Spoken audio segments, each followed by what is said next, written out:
Rewmi 24 TV. dal leen ak jàmm ci xibaar dimanche 21 avril 2024 bu mel ne premier ministre bu Sénégal monsieur Ousmane Sonko mi ngi def liggéey bu am solo jamono yi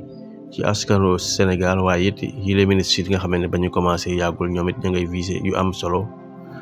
mu mel ne kon fi mu toll nii ginnaaw ba nga xamante ne rek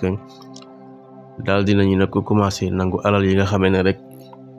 nekkoon na ci ñi nga xamante ne ñoom ñooy ancien ministres yi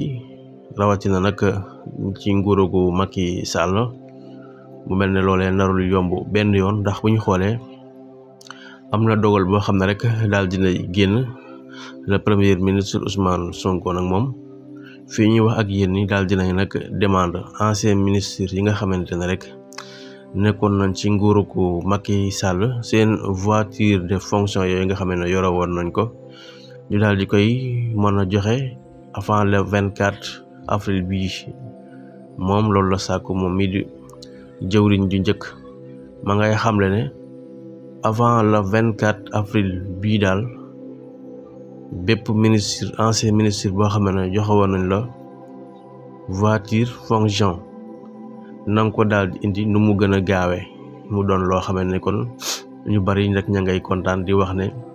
loolee rek moom mooy yoon kon avant le 24 bi moom premier ministre bu Sénégal daal dinay joxe ab dogal avant le 24 bépp ancien ministre boo xamee ne yore woon nga oto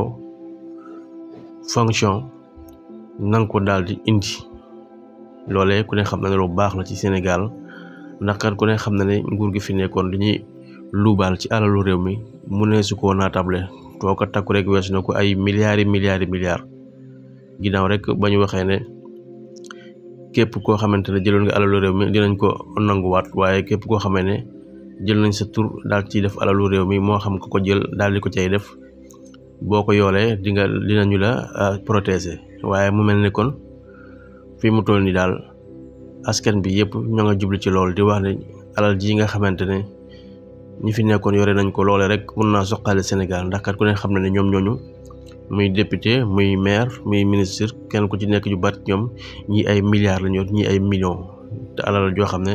du seenu salaire liggéeyuñ ko te ba ñuy ñëwit yoruñu ko woon waaye mu mel ne daal fi mu toll nii moom kon premier ministre Ousmane Sonko moom li muy demande